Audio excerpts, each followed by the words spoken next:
Donc, en tout cas, on va pouvoir commencer ce webinaire. Aujourd'hui, le sujet du jour, donc, c'est créer votre identité de marque. Donc, pour ça, on a Floriane qui va pouvoir nous donner tous ses conseils et répondre à toutes nos questions. Avant de laisser la main à Floriane, je vais rapidement me présenter. Donc, moi, je suis Marion de l'équipe WeBoss.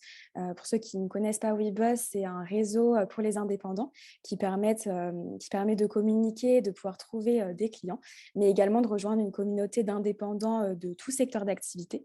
Et c'est aussi dans ce cadre qu'on organise ces webinaires sur différentes thématiques. Donc voilà. Floriane, je vais te laisser te présenter. Ouais, OK. Bonjour tout le monde. Floriane Couture, moi je suis graphiste et web designer, à mon compte depuis quelques années maintenant. Je suis spécialisée dans l'identité visuelle, donc c'est pour ça qu'aujourd'hui on va en parler. Donc voilà, je fais aussi, un petit peu de web design, donc des maquettes de sites web, sites vitrines notamment. Je fais aussi de l'illustration parce qu'en fait, c'est de là que me vient, mon métier de graphiste. C'est que depuis que je suis toute petite, j'aime bien dessiner et donc c'est comme ça que je suis venue à ces études et à ce métier. Heu, que vous dire de plus pour mes études, si jamais ça peut intéresser certaines personnes? Après mon bac, j'ai fait une licence en communication visuelle, dans une école qui s'appelle l'ECV et en l'occurrence, je l'ai fait à Bordeaux parce que je suis installée à Bordeaux.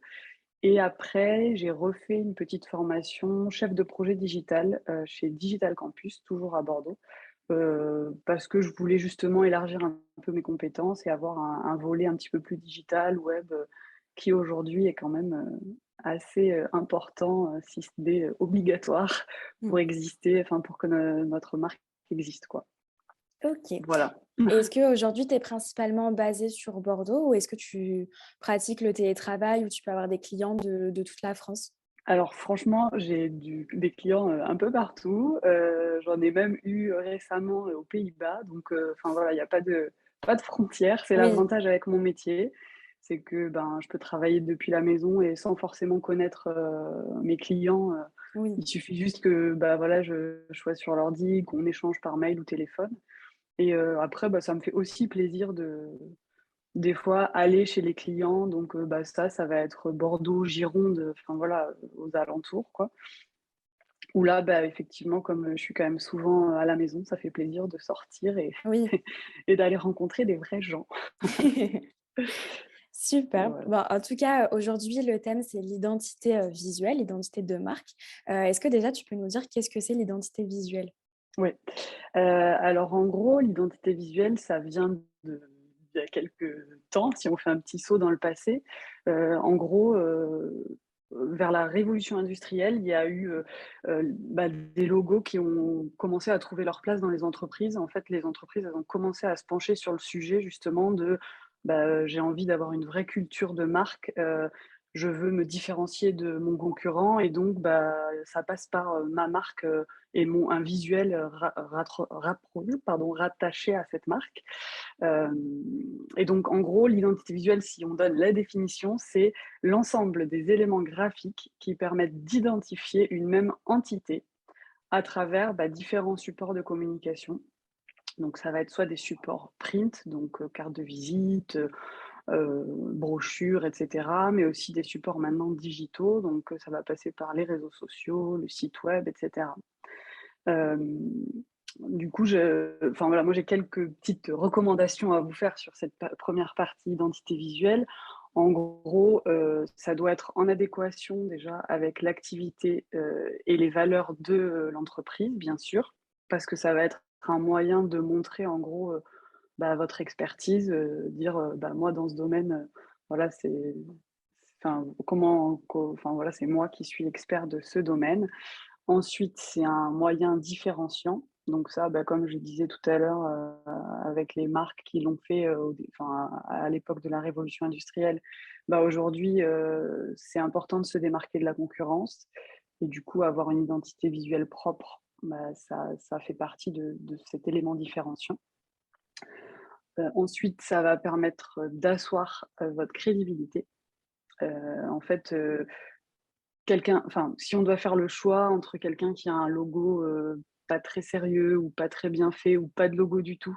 Et à l'inverse, une entreprise qui va proposer la même chose, mais qui va avoir un logo bien défini, qu'on va retrouver sur ses devis, sur son véhicule peut-être, ou voilà, ben, on aura plus tendance à faire confiance à cette marque-là parce qu'on sentira qu'il y a du sérieux et que c'est bien établi.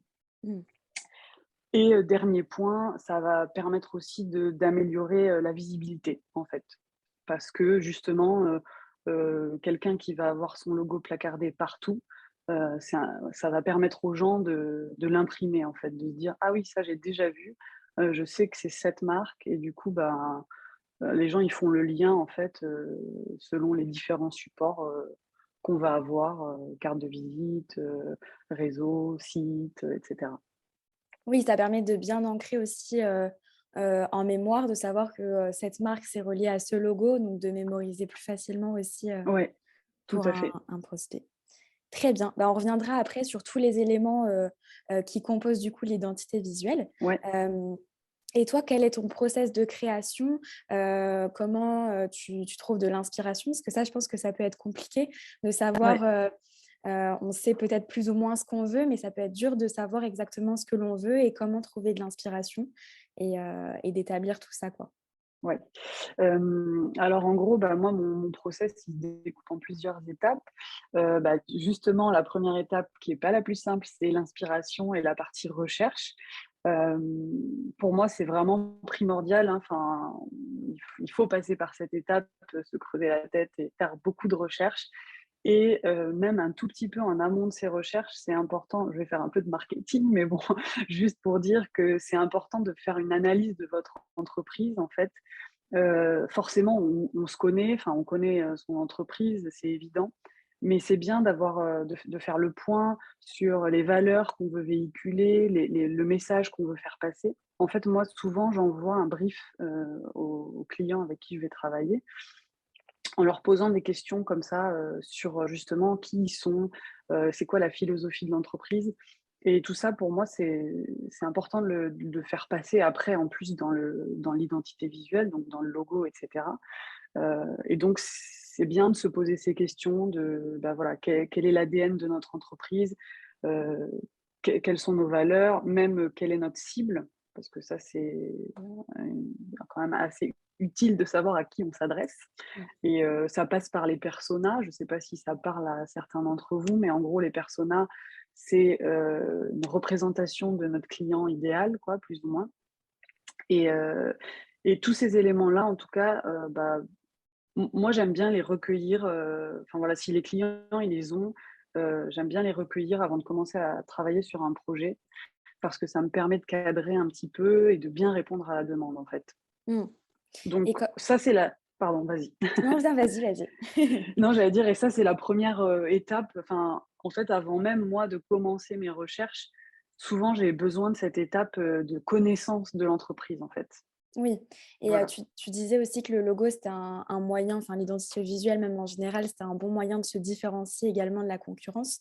Donc de savoir, qui on est, quelles sont nos valeurs différenciantes par rapport aux concurrents, Ouais. c'est, essentiel. Hem, Peut-être aussi que c'est important de faire une analyse justement, de la concurrence. Quels sont les logos utilisés par la concurrence? S'il y a, je sais pas, des couleurs qui reviennent, souvent et cetera. Bah, justement, ouais, en fait, bah, l'étape, d'après, juste après avoir enfin, après s'être analysé soi-même, bah, on va analyser ce qui se fait ailleurs. Donc, on va faire du benchmark, donc analyse de la concurrence. Et donc là, moi, ça, je commence à cette étape-là puisque, bah, les clients m'ont fourni, toute leur analyse, eux. Et après, moi, je vais voir ce qui se fait. Et donc, comme tu disais, c'est important de s'inspirer des codes de son secteur.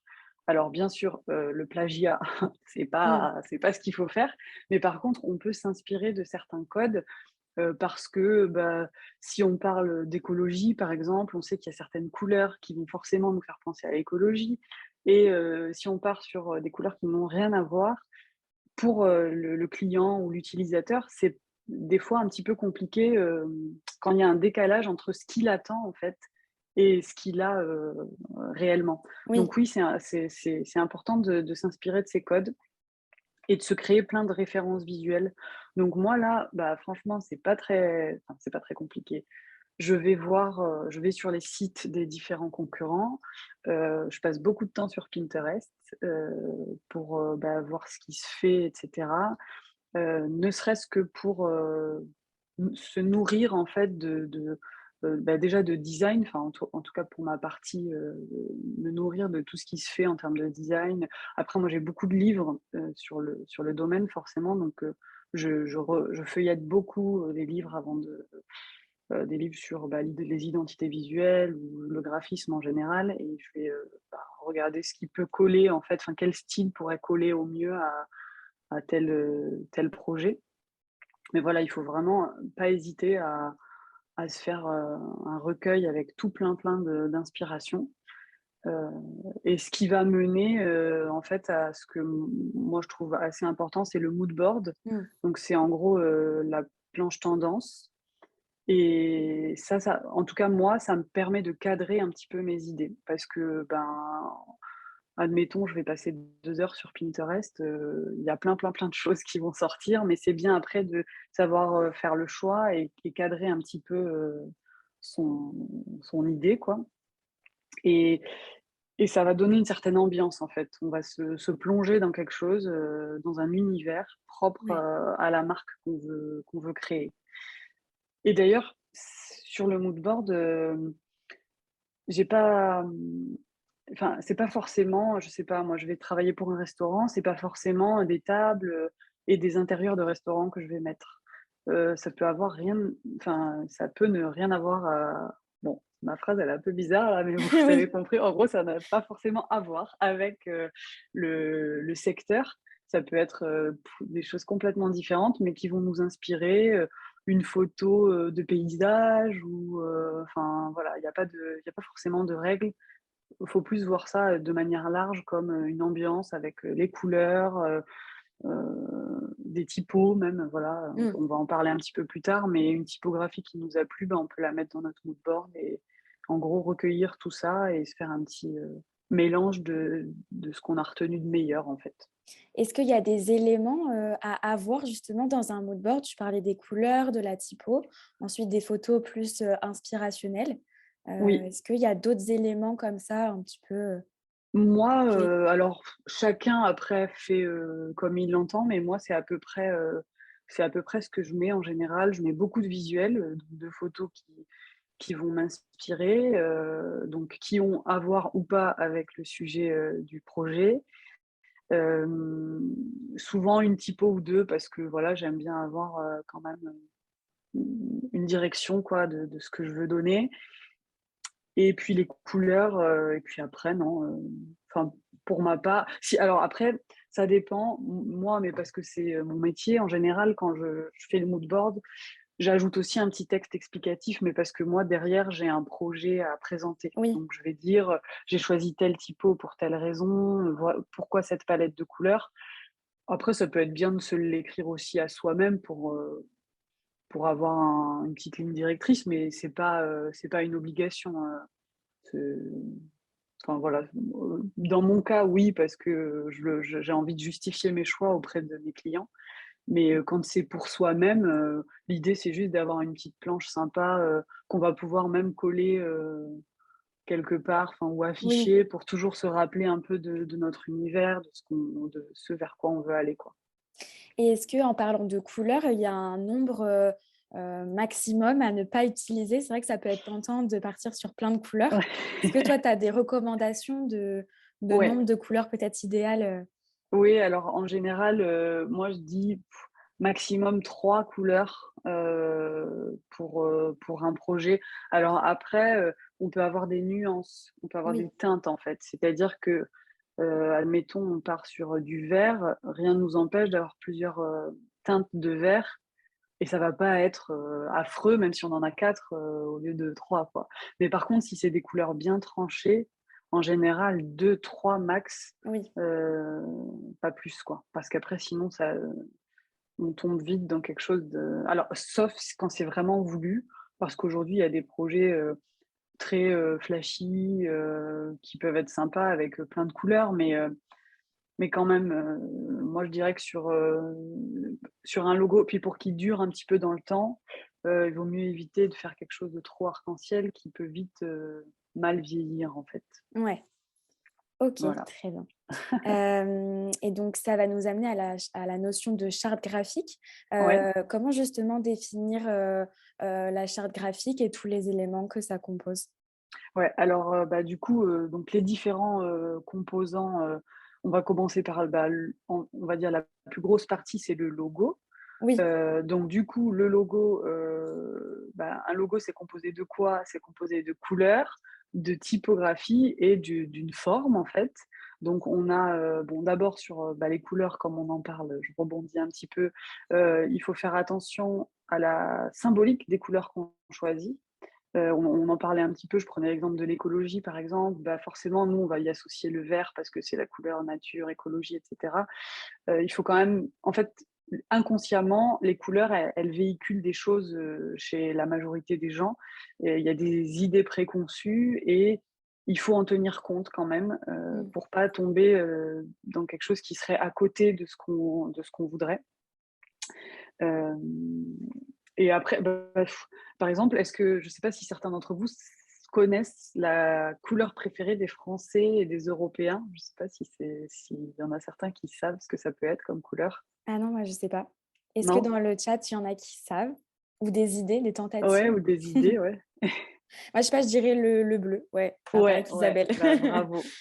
C'est ça, c'est le bleu. En fait, alors pourquoi? Parce que c'est une couleur qui est associée à des choses positives. Oui. En gros, c'est, l'eau, c'est le ciel, enfin, c'est rarement associé à quelque chose de très mauvais et justement, bah, c'est la couleur qui est la plus utilisée dans les logos. Si vous réfléchissez un petit peu à tout ce qui existe, tout ce qui est univers des réseaux sociaux, bah, Facebook, LinkedIn, Twitter, c'est vraiment enfin, on a beaucoup de logos bleus. Dans le, domaine aussi des, tout ce qui est paiement, donc qui inspire confiance, PayPal, American Mmh. Express, enfin voilà, il y a beaucoup de logos bleus, même les banques, AXA, Banque Populaire, enfin, c'est voilà, il y en a énormément. Donc en gros, pour résumer sur les couleurs, c'est, ne pas choisir vos couleurs au hasard, tenir compte de tous ces idées et préjugés qu'on a sur les couleurs et comme je disais tout à l'heure, pas plus de 3 parce que, voilà, d'après moi, c'est vraiment le maximum à respecter. D'ailleurs, je crois que tout à l'heure, j'ai vu passer une question sur les livres, mais, Oui, j'ai, sur les couleurs, à la limite, je les écrirai dans le chat ou on en parlera à la fin, oui. mais j'ai des livres sur les couleurs, que j'adore et du coup, je ferai passer les références, mais, c'est assez intéressant d'avoir des bouquins, sur, justement, comment les gens perçoivent les couleurs et pourquoi c'est bien ou pas d'utiliser, telle ou telle couleur. Heu Ensuite, petit point sur la typographie, si c'est bon, ouais? Oui, oui, vas-y. Hem, en gros, la typographie, alors déjà, premier point important, c'est de faire attention à la taille et à la lisibilité. En gros, quand on va choisir une typo, on peut dire, par exemple, une typo, très manuscrite, ça peut être très joli pour certains projets, mais attention, par exemple, dans la petite icône des réseaux, ben, ça va être tout petit. Donc il faut, faire attention à ce que ça reste bien lisible et du coup, c'est important de tester son logo en différentes tailles pour voir ce que ça rend quand il va être, en tout petit. C'est rare que, on ait notre logo en, 4 par 3 immense, Mmh. voilà. La plupart du temps, les entreprises, classiques, leur logo, il est utilisé, bah, sur la carte de visite, sur, les réseaux et tous ces supports-là, ils sont pas très grands, donc il faut vraiment, être vigilant sur la taille qu'on va choisir. Après, il existe différents types, différentes familles, en fait, de typographie. On a, en gros, 2 grandes familles, on va dire. Les familles de typographie, ce qu'on appelle avec empattement. Donc en gros, les empattements, c'est les petits bouts de lettres, qui font très, un peu plus classique, en fait. Souvent dans les livres, c'est écrit avec empattement parce que, c'est plus facile à la lecture. Donc, bah, voilà, ça dépend de l'utilisation qu'on va en avoir, mais pour, et en gros, ça évoque quand même des choses assez, des valeurs, traditionnelles, on va dire, ou quelque chose d'un petit peu luxe même. Souvent les marques de luxe, enfin pas toutes, mais, Dior, par exemple, Mmh. c'est avec empattement. On a ou Hermès, enfin ce genre de marque, assez luxe, souvent utilise, des empattements. Et après, on a des typographies plus récentes, beaucoup plus modernes, qui vont être sans empattement. Donc là, c'est typo droite, quoi, on va dire. Et ça, c'est aujourd'hui beaucoup utilisé sur le web, sur tous les supports digitaux même. C'est que des typographies, enfin, ou quasi que des typographies sans empattement. Et voilà, et donc pour l'utilisation des typographies, je dirais maximum 2. Si, il y a un chiffre à OK. donner, voilà, pas dépasser 2 typographies, par projet.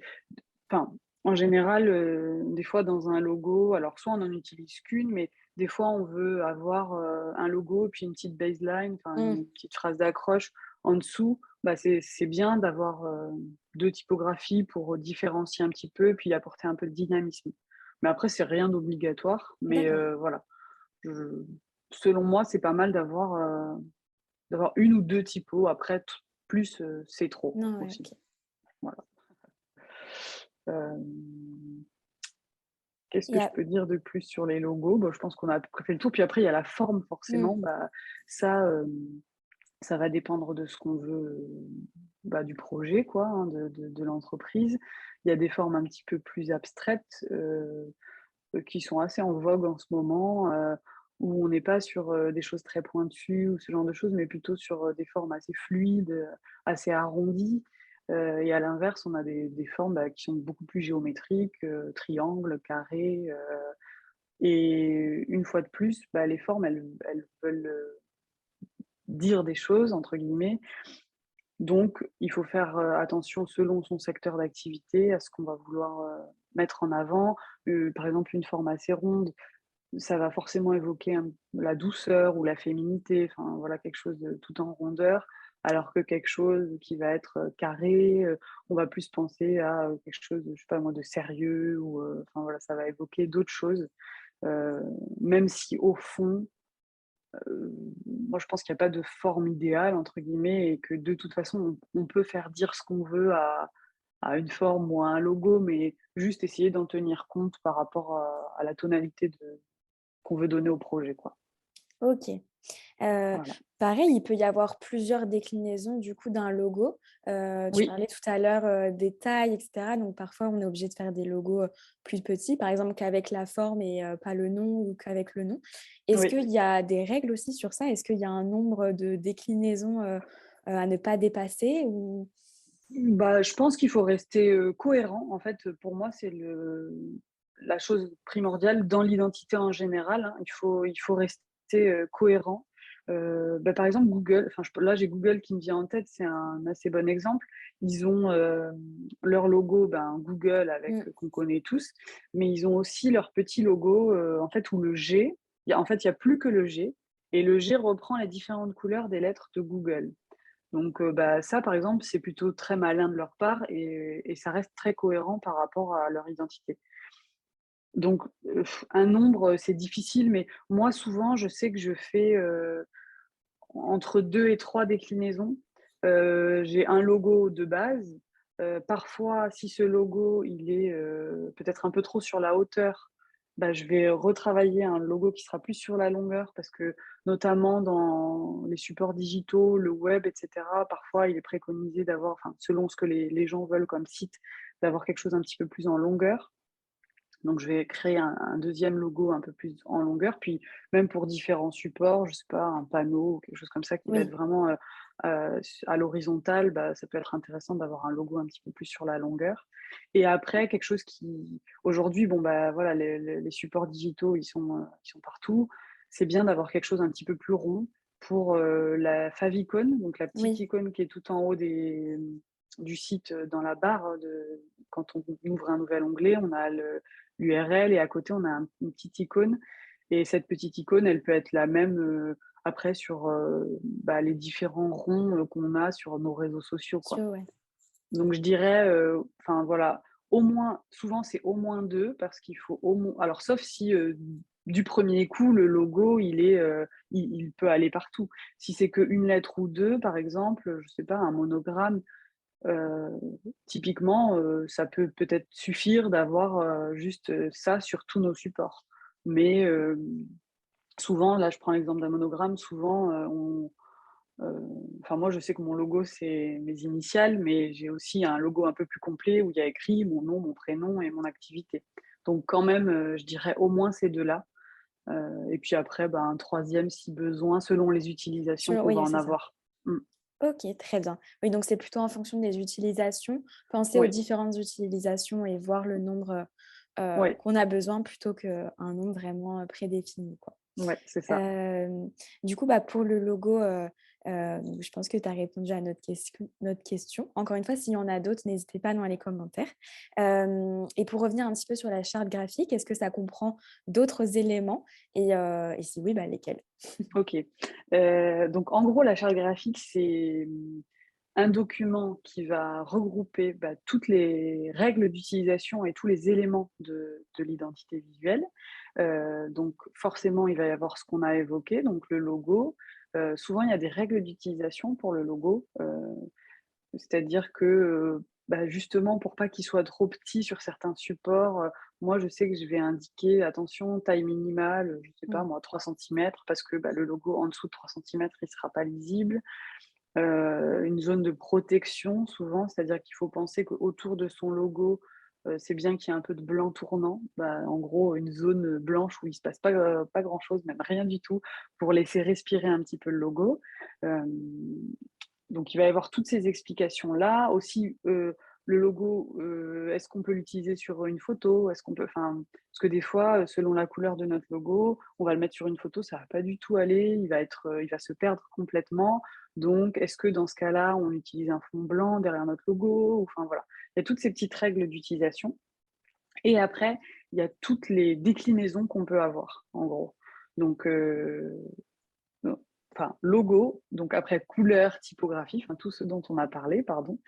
Et après, toutes les différentes déclinaisons. Donc, bah, ça va être, par exemple, sur une carte de visite, comment notre logo il est mis en Oui. valeur et à quoi ça va ressembler. Ça après moi je sais que je l'adapte en fonction de chaque client parce que chaque client a des demandes en fait, différentes. Heu, Par exemple, je sais pas moi, un plombier, enfin, je prends au hasard, mais un plombier, une fois qu'il aura fait son logo, bah, forcément, il va vouloir des cartes de visite. Il va peut-être vouloir que son logo, il soit sur ses factures, ses devis. Peut-être qu'il va vouloir le mettre sur un véhicule, qu'il va vouloir, le mettre sur des goodies pour, offrir à ses clients et donc bah, la charte graphique, elle va, indiquer, toutes ces déclinaisons-là, souhaitées par, le client et en gros, l'intérêt, c'est d'avoir, un document de référence Mmh. pour que tout soit cohérent. Après, moi, aujourd'hui, j'ajoute aussi la partie digitale, parce que là, je parle pas mal de print, mais il y a aussi la partie digitale où, on va avoir, par exemple, des templates pour les réseaux sociaux. Souvent, moi, je propose un ou 2 templates, c'est-à-dire, comment on va pouvoir, rester cohérent avec notre, logo et bah, venir ajouter peut-être des éléments graphiques, bah, qui restent dans notre univers et voilà comment travailler avec nos couleurs, avec des Oui. typographies et cetera. Donc en gros, voilà, la charte graphique, c'est tout ça, c'est tous ces éléments-là, mais qui après, est propre à chaque projet, je dirais, en fonction de de l'entreprise. Le plus important pour moi, une fois de plus, c'est de rester cohérent, quoi. C'est-à-dire que, si on a choisi une palette de couleurs, pour, notre logo, il faut que sur nos réseaux sociaux, on retrouve ces couleurs-là, qu'on parte pas dans tous les sens Oui. sur, tous les supports, quoi. Oui, le but, c'est vraiment de pouvoir garder une harmonie et Oui. de pouvoir se référer et de pas partir, sur d'autres couleurs, d'autres typos, même si Mmh. des fois ça peut être tentant, mais au moins ça nous Oui permet de garder, une ligne et une harmonie. et après Isabelle, pardon. oh, j'allais lire une question, mais, Ah bah, vas-y, allez-y. vas-y. Non, non, c'est bon. Donc Isabelle demande au niveau des déclinaisons du logo, est-ce cohérent un logo couleur reproduit en noir ou en blanc pour, des utilisations différentes? Ah oui, oui, oui, complètement. On a le droit enfin, c'est souvent même, recommandé. Moi, je sais que je le fais aussi quand je crée ma charte graphique pour, un projet, je propose un logo, j'en ai pas parlé, c'est vrai, mais je propose un logo en noir et blanc pour, parce que, bah, souvent sur les supports papier, par exemple, l'année dernière, j'ai travaillé pour une mairie, heu, donc bah, la mairie, souvent, ils sont amenés à imprimer des choses en noir et blanc, Mmh. depuis leurs locaux et le logo, il va pas sortir, en couleur. Donc c'est même plutôt une bonne chose de travailler son logo en noir et blanc pour déjà voir si le rendu, il est bon.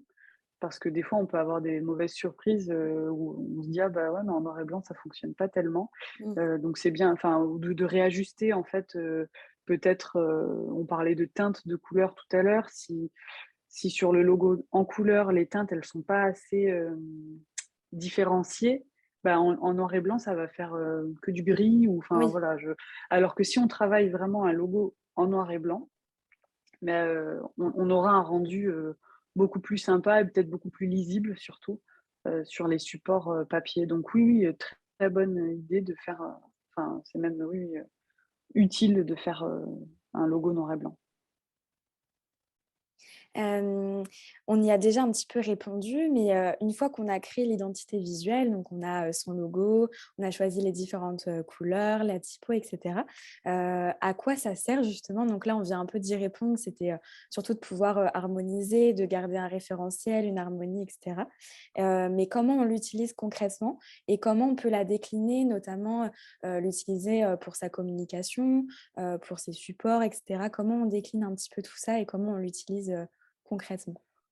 Bah, ouais, c'est un petit peu ce que j'ai dit là juste avant, mais en gros, pour moi, enfin voilà, une des clés de la pérennité d'une entreprise, c'est ce côté, cohérence, graphique. Alors il y a pas que ça bien sûr, hein, mais en tout cas dans mon milieu, voilà, la cohérence graphique, elle est importante et donc bah, le fait que tout soit cohérent, ça va permettre aux gens de vous identifier, plus facilement et après il y a pas de règle sur comment on utilise vraiment, son identité visuelle. C'est juste à chaque nouveau support qu'on va Ouais. vouloir créer, il faut vraiment se référer à sa charte graphique pour créer quelque chose, de cohérent avec, ce qu'on aura établi au départ, comme logo, comme couleur, comme typographie et vraiment y penser parce que, sinon ça perd assez vite le client, d'avoir, bah, différents logos ou même les entreprises par exemple qui changent de logo, parfois c'est un peu compliqué cette période parce que, il y a un peu des 2 donc les gens ils sont un peu perdus. C'est le même nom, mais il y a l'ancien logo, le nouveau logo donc ouais, je dirais que à chaque, faire attention à chaque création de nouveaux supports, et appliquer, les règles qu'on Ouais. aura établies dans la charte graphique sur tous les supports. Puis après, bah, bien sûr, ne pas hésiter à se faire aider par des professionnels, typiquement, enfin voilà, moi par exemple, bah, je travaille sur la partie, logo notamment, mais pas que. Et puis, il y a d'autres personnes, je sais pas moi, si vous créez une application, qui vont, être en support. Moi, je travaille avec des UX designers, donc qui vont gérer la partie, recherche utilisateur et donc pour bien répondre en fait aux clients et que, bah, heu, tout soit, en corrélation avec ce que vous aurez, décidé au départ en fait. Très bien. On a une autre question de Oui. Isabelle, donc qui nous dit: «Et plus en détail pour la charte graphique, cela veut dire que tous les documents création seront sur la base des couleurs et typos du logo? Je m'explique, pour créer des supports sur Canva, par exemple, on n'utilise que les couleurs du logo alors?» Alors attends, tu peux me attends, j'ai pas Alors, la tout. première question, du coup, c'était, cela veut dire que tous les documents création seront sur la base des couleurs et la typo du logo? Donc si, par exemple, elle donnait l'exemple de créer des supports sur Canva, Ouais. est-ce qu'elle doit utiliser les couleurs de son logo? Alors, elle est pas enfin, en gros la palette, comment dire? Le logo, il peut avoir, 2 couleurs. Heu, admettons, je fais un logo vert et doré. Vert foncé et doré, ça, c'est les 2 couleurs qui sont sur mon logo. Je peux très bien injecter une troisième couleur qui va faire partie de ma palette de couleurs, de manière plus globale, qui sera pas forcément sur mon logo, mais qui sera sur, j'aurais défini une palette de couleurs avec, une deuxième teinte de vert et il y aura forcément aussi du noir et blanc parce que souvent, c'est voilà, faut c'est 2 couleurs, de Ouais. base. Et donc sur, les supports, créés sur Canva, on n'est pas obligé de se contenter des 2 couleurs, du logo, si le logo il a 2 couleurs, mais on peut avoir, en gros une palette un petit peu plus large, mais qu'il faut avoir vu en amont, d'après moi. Oui. En gros, moi quand je vais créer mon mood board et cetera, le logo en général il a, 2-3 couleurs principales et puis rien n'empêche de se dire: «Attention, on rajoute, 1 ou 2 couleurs supplémentaires, voilà, les palettes de couleurs, on peut très bien avoir 4-5 couleurs au total et il va y avoir des petites couleurs qu'on va utiliser, heu, que sur les supports, mais qui seront pas ou alors si vous avez un logo noir et blanc typiquement, je pense à une entreprise pour laquelle j'ai travaillé aussi qui a un logo, noir et blanc, tout basique. Mais du coup, on a travaillé sur une charte graphique où, ils ont décliné différentes couleurs en fonction de leur sujet, de leur entreprise et on a créé une palette assez harmonieuse en fonction du sujet et c'est sur, ces couleurs-là qui s'appuient, pour faire leurs posts sur les réseaux, par exemple, Ils n'utilisent pas que du noir et blanc, quoi. Je sais pas Oui. si je réponds bien à la question ou ah voilà, bon, parfait. Parfait, ça a l'air OK. OK. En fait, oui, il y Mais a oui, vraiment oui. les couleurs dans le logo, donc qui peut être, très faible. Il peut même ne pas y avoir de couleurs et après il y a les couleurs qu'on choisit pour sa charte graphique du coup, où là, il peut y en avoir, plus, Mmh, et donc c'est vraiment se référer plutôt aux couleurs de la charte graphique qu'on a définie. ouais. Mais le mieux, on va dire, dans le meilleur des mondes, les couleurs, du logo appartiennent aux couleurs de Oui, la charte graphique. Voilà. Si je reprends mon exemple du vert et doré, j'ai ces 2 couleurs dans ma palette, mais je viens en injecter 2 ou 3 de plus pour avoir quelque chose aussi pour varier, en fait, parce que c'est vrai que, les réseaux aujourd'hui, c'est un super support pour, montrer ce qu'on fait et cetera. Mais si on a qu'1 ou 2 couleurs, on tourne vite en rond et ça peut être un petit peu lassant, pour, les utilisateurs de dire: «Ah bah oui, ils font tout le temps la même chose, c'est tout le temps oui, bon voilà». Alors que si on a un petit peu une palette un petit peu plus grande, on vient dynamiser un petit peu le tout, même tous les supports en fait, sur le site aussi où on va avoir, souvent des fonds, de couleurs, c'est vrai que si tout est, en bichromie, enfin 2 couleurs, c'est pas fun, quoi. ouais. OK, très bien. Est-ce qu'il y a d'autres questions, Isabelle? Celle-ci, ça a l'air OK et puis, s'il y a d'autres questions, n'hésitez pas.